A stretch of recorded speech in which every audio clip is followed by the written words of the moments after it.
Okay, let's just get this out of the way. I was wrong, like embarrassingly wrong. When I first reviewed Aborted's Vault of Horror last year on Discovery, I gave it a miserable 45%, I think. That's right, I trashed it. I said it was chaotic, overblown, and lacking direction. I basically acted like the album kicked my cat and stole my car. Just have a look. As a fan, I find myself in a dilemma when it comes to this release. While I have enjoyed Aborted's previous albums immensely, with the exception of Strychnine, which in my opinion falls short and can get in the bin, Vault of Horror showcases a multitude of guest appearances, incorporates core elements like breakdowns, even featuring deathcore bands such as Signs of the Swarm. This album marks a departure from Aborted's traditional sound, seemingly catering to the broader audience and introducing deathcore enthusiasts to their music. Comparing this album to their previous work like Mania Cult, it's evident that Aborted has undergone a sonic evolution. The production quality on Vault of Horror is pristine, delivering a heavy sound enriched with metalcore and deathcore influences, including impactful breakdowns that caught me off guard. The question arises, is Aborted transitioning towards a more deathcore oriented sound? While Vault of Horror is a solid offering from start to finish in the deathcore world, the shift in sound has left me somewhat surprised. The gritty, brutal death metal essence that defined Aborted's music seems to have been replaced by a cleaner, more polished sound. Collaborations like the one with Flesh God Apocalypse vocalists on Condemned to Rot showcases the album's diversity. Tracks like Hellbound featuring Cryptopsy and Death Cult with Despised Icon bring forth crushing riffs and intense breakdowns, blending death metal elements with a deathcore flair. Noteworthy mentions include the death metal vibes of Gogolfin, which is great, and the technical prowess displayed in Shape of Hate, featuring the lead singer of Archspire. The inclusion of various guest vocalists narrating horror stories adds an intriguing layer to the album. However, despite its merits, Vault of Horror didn't entirely resonate with me. The polished production lacked the raw organic tones that I appreciate, making it fall short of becoming a personal favourite in Aborted's discography. I rate Vault of Horror at 45%, reflecting my slight disappointment with the direction taken. While some may find this album appealing, I struggle to fully embrace the shift towards a more deathcore-oriented sound. Aborted's departure from the signature death metal roots to explore new territories may not have hit the mark for me, but perhaps with time, its intricacies will grow on me. Fast forward to the day, I put it on again, maybe out of curiosity, maybe to reaffirm my own cynicism, and boom, it slapped. It didn't just slap, it pelted me into submission, broke my jaw with breakdowns, then offered me a second chance. I don't know what changed. Maybe I grew up as a listener, maybe I was just grumpy last year, or maybe this album is way better than I ever gave it credit for. So I'm here to own it. This isn't just a second listen, it's a full redemption arc, and spoiler alert, it's getting quite a high score. Let's get into the gore. One of the things that really caught me off guard on this album was a number of guest musicians, and not just random features, but carefully chosen vocal wrecking machines. Aborted didn't just invite anyone who brought in a legion of vocalists from across the extreme metal and deathcore spectrum, and somehow made it feel cohesive but not chaotic. You got Ben Durr, Francesco Paoli, Jason Evans, David Simonish, Ricky Hoover, and more. It's like a death metal version of the Avengers, except instead of saving the world, they're ripping you into shreds through a distortion pedal. What's wild is that each guest actually adds character to their track. Whether it's vessel-like shrieks, blackened howls, or basement-dwelling pig squeals, it never feels shoehorned. They don't overshadow Sven. They complement him or try to outscream him, which is frankly suicidal but entertaining as hell. I wasn't expecting it. Honestly, I thought it might dilute the album or feel gimmicky, but instead it made each song feel like its own horror movie chapter with a different monster behind a mic. Colored me surprised and slightly traumatized. So the first track is Dread Bring Up. Now the album begins not with subtlety, but with a chainsaw to the fucking throat. Deadbringer erupts instantly, a maelstrom of high-speed death metal precision powered by the combined fury of Aborted and Shadow of Intent. The moment it hits, you know not easing into it. This is pure combustion, no build up, no warning, just immediate chaos. The drums fire like a machine gun submerged in blood, the guitars slice with surgical brutality, the riffs whipping through the mix like a blades in a storm. Every second feels like it's trying to outrun the last. Vocally, it's unhinged brilliance. Sven sounds deranged on this, flanked by Bender's monstrous growls, each vocal line colliding in a violent duet. There's a feeling of absolute madness, like two warring beasts shrieking across a scorched battlefield. Their chemistry is vile and perfect, and then the breakdowns here, they're not groovy or fun, they're fucking punishing. Each one crashing down like the ribcage of a dying god. They interrupt the frenzy like seismic slam, shaking everything before launching you straight back into the grind. It never lets up. It never wants to. Dread bring up, doesn't welcome you in. It fucking drags you by the throat through the gates of a slaughterhouse.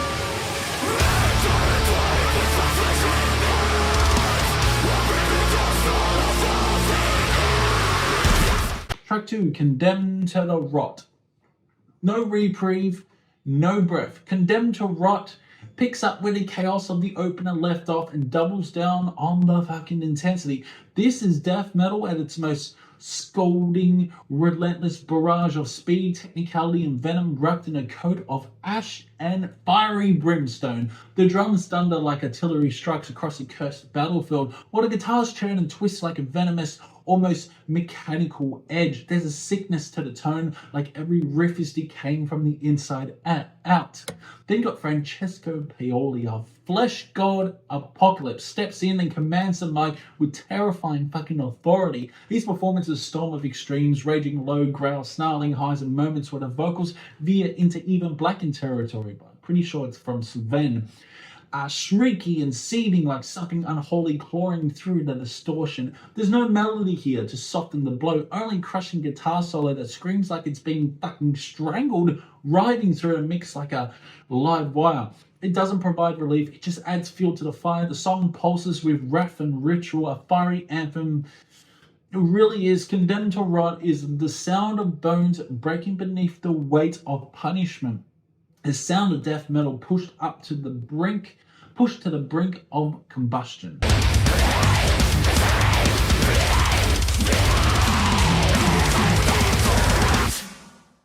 Then we have Brotherhood of Sleep. This is where the album spirals in utter mechanical madness.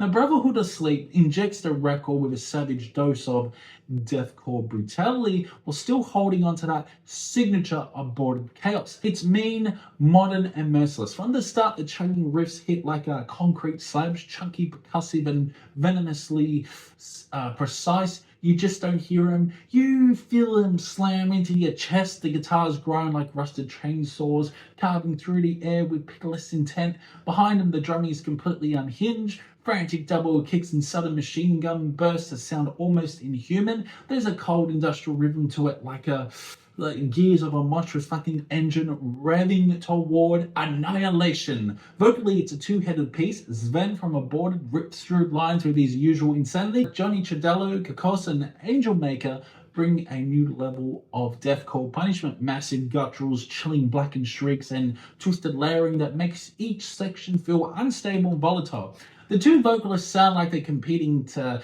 see who can tear the track apart first. Then the tracks come and they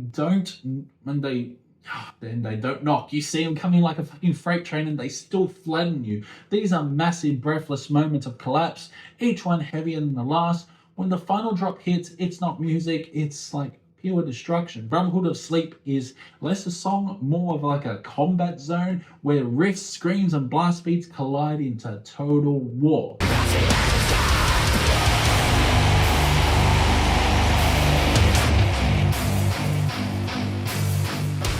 Then we got Death Cult. Death Cult. By the time Death Cult hits, you already endured a barrage of fucking chaos on this album. This track doesn't offer mercy. Instead, it digs deep into that chug-heavy brutality, dragging you through the bleeding edge of repetition and violence. It's a solid slab of pit-friendly deathcore But after the genre-defying madness of the first three tracks, this one feels like a well-executed hammer swing you've already seen a few times. The riffs are thick and deliberate, low-tuned and groove-centric, meant less for technical flair and more for raw, unfiltered impact. The blah moments absolutely vicious, perfectly placed detonations that kick off each breakdown like a war horn. You know they come in, and you still get wrecked. Vocally, Sven once again brings his signature unhinged energy, but it's the guest appearance by despised icon that adds a different flavor. There are dual vocal assault introduces a slight shift in dynamic, more hardcore in tone, more rhythmic in structure, but the overall formula remains chugs, shrieks, blares, breakdowns, and repeat, and that's where it falters just slightly. While everything is executed with brutal precision and the performances are undeniably strong, Death Cult doesn't quite carve its own identity the way previous tracks did. It feels like a checkpoint in the chaos, a track meant to maintain momentum rather than reshape it. It still crushes though, it still hits, but by now you're numb and bleeding, and this one just swings the same hammer a few more times, tear your fucking face.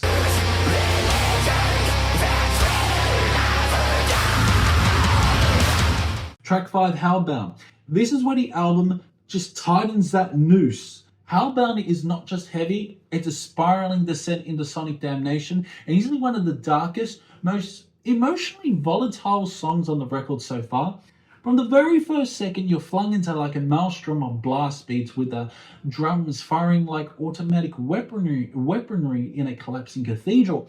There's no build-up, no warning, just immediate immersion into chaos. It's a track that punches, grinds, and claws its way through your senses with a surgical cruelty. Then you got Matt Magachi from Cryptopsy steps in as guest vocalist, and his presence is felt like a gravel throat demon at the helm, dragging the track deeper into the abyss. His delivery is vile, unpredictable, switching between guttural punishment and piercing distant shrieks that echo the cries lost in a subterranean pit. They ring out over the mix like phantoms, adding a level of dread and pure evil the album hadn't touched until now. Now the riff work is absolutely suffocating, hammering relentlessly through breakdowns that hit like sledgehammers on steel. But what sets Hellbound apart is its unpredictability.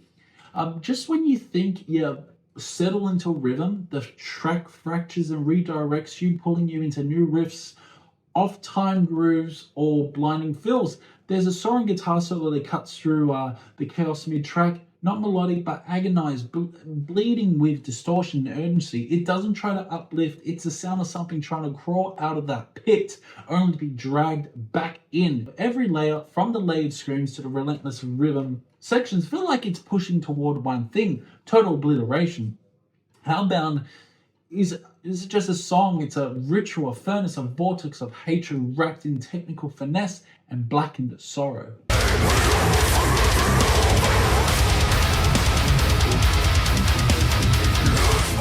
Insect Politics, short, grotesque, and completely unhinged.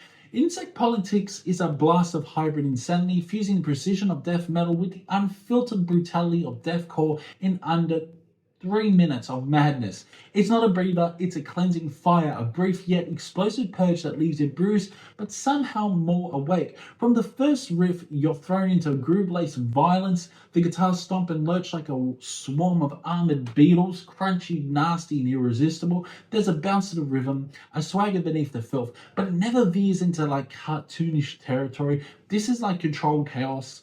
Jason Evans from Ingested brings pure hell on the mic. His vocals are sharp, guttural, and absolutely psychotic, cutting through the riffs with fury. You can practically hear his vocal cords fraying with every line. There's a rawness to his delivery that makes even tightest parts of the song feel unhinged. Sven is fantastic on this as well. The songwriting here is deceptively tight despite the short runtime. Insect Politics covers a tons of ground, tempo shifts, blast segments, breakdowns, and stomping groove sections, energy whiplashing without ever feeling random. Now the final breakdown, massive, groovy, contagious. It hits like the floor giving out beneath your feet, quick, disorientating, and over before you know it. Insect Politics doesn't stick around. It strikes, bites, and crawls back into the shadows. It's the album's shortest track, but one of the most infectious and unhinged.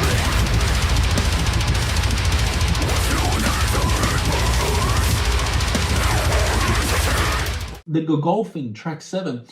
A true vital entry in the album's second half. The Gogolfin opens with a sense of immediate dread. Eerie, pulsating synths buzz like the sea's machinery, building a suffocating tension before the band detonates into one of the most punishing blasts of death metal on the entire record. When the drums drop in, they feel like they're trying to tear the floor out from under you, and the guitars twist into an erratic series of riffs that screech, churn, and spit acid. The entire structure of the track feels deliberately unstable, a chaotic mess, but one held together by sheer force of will. Vocally, it's a monstrous pairing. Sven is, as always, rabid with delivery laced with unfiltered venom. How Microtiscos brings a more cavernous, demonic growl that rattles the walls. Together they sound like twin enemies, summoned with the underground hellish landscape. Despite the chaos, the track is threaded with an exceptional solo, buried, strangled by distortion, but melodic enough to cut through the noise like a cursed blade. It adds just enough clarity before plunging back into that sonic maelstrom. The Gogolfin is a toxic, relentless, nightmarish war of sound, completely unhinged, yet strangely hypnotic in its fury. It shouldn't work, but it does, and it works violently well.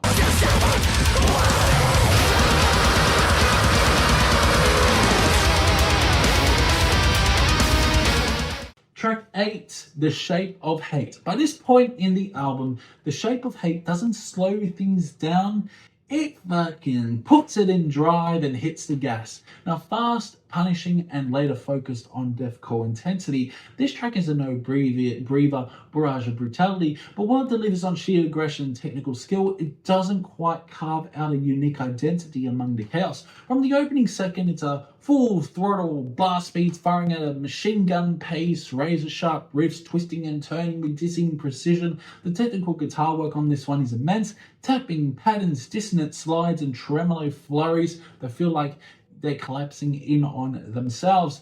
It's a technical showcase, no doubt. Oliver Rai Alaron from Archspire brings a scorching vocal performance, rapid fire screams, relentless patterns, and even a perfectly timed pig squeal that would ignite any pit. His cadence is alien fast, stacking syllables like grenades. The breakdown, fucking devastating, clean, unforgiving. It stomps down with enough force to rupture concrete, but it's so dialed in and precise that it almost feels too technical and surgical. And that's where The Shape of Hate slightly falters. For all its technical brilliance and vocal savagery, it lacks that unpredictability or emotional punch found in the earlier tracks. It hits hard, but it doesn't hit deep. Still, it's a tight, ferocious entry, especially for fans of precision death metal and deathcore. It just lives in the shadows of heavier, more unhinged tracks that came before it.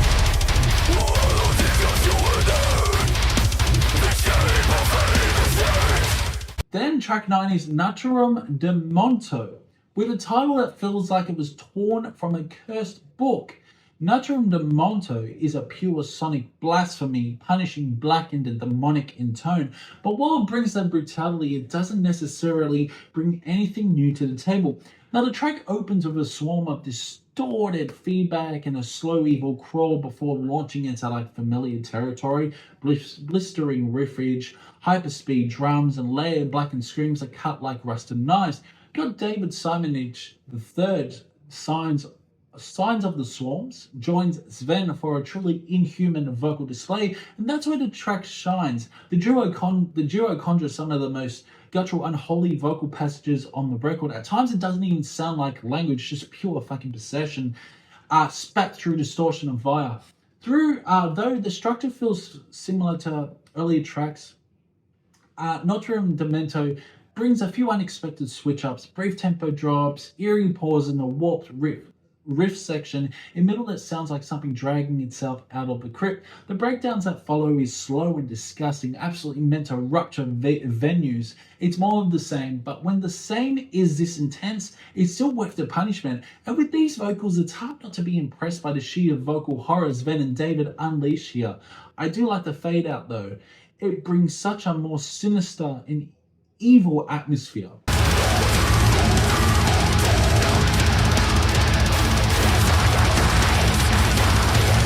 And finally, Malevolent Haze featuring Ricky Hoover. Now, the album closes not with resolution, but with a war cry drenched in blood. Now, Malevolent Haze is fucking disgusting, devastating death metal, plain and simple, but executed with such dynamic brutality and technical control that it cements itself as one of the strongest closes in Aborted's discography, in my opinion. From the opening riff, it's clear this track is a violent exhale, the final purge of all remaining light. Now, the guitars chug and twist with venom, punctuated by whining pinch harmonics and frantic frills that snap like bone. Now, the riff work is insanely tight, constantly switching patterns, weaving between technical flourishes and breakdown-ready stomp sections with absolute precision. Vocalists Sven and Ricky Hoover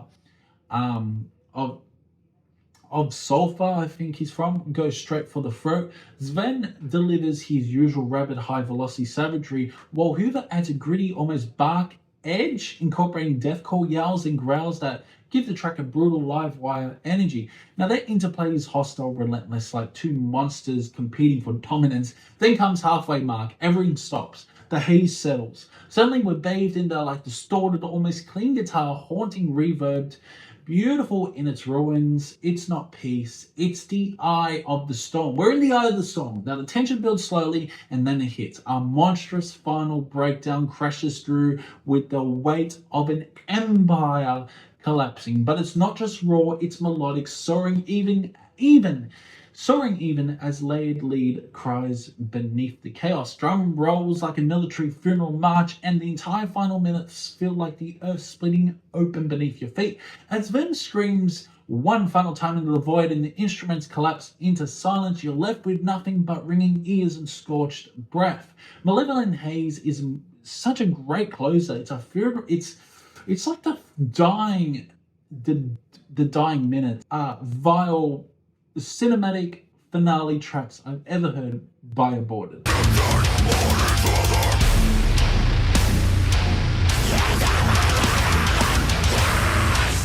So after revisiting Vault of Horror, I can confidently say this album is an absolute monster, technical, proficient, and vocally violent and unrelenting in its mission to pummel you from start to finish.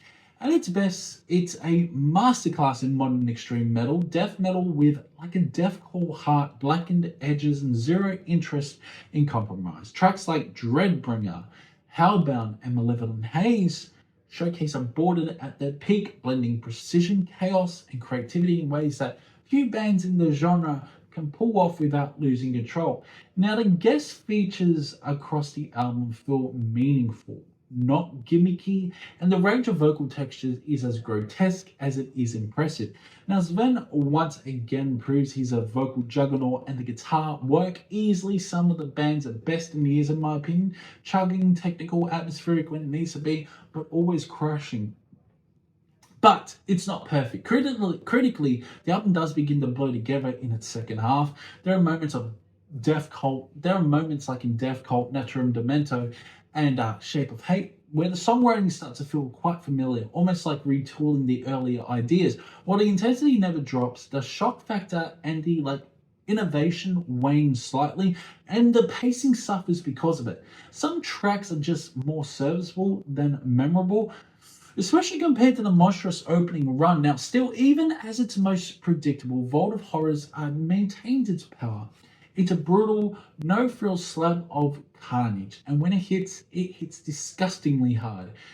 85% flawed, furious, and deeply enjoyable. One of the stronger extreme metal records of last year, especially after giving it time to sink in. Holy shit, I was very impressed. I'm so glad I gave this another chance.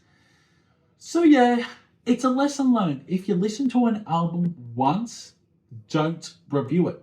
Listen to the album a few more times, and it'll start to sink in.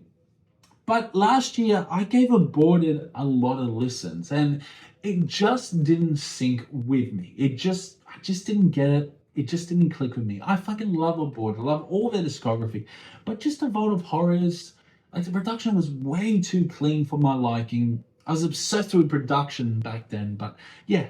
But now, revisiting it, I really did enjoy it, and I am sorry, Aborted, I gave you such a low score. I'm sorry that I shat on your brand new album from last year.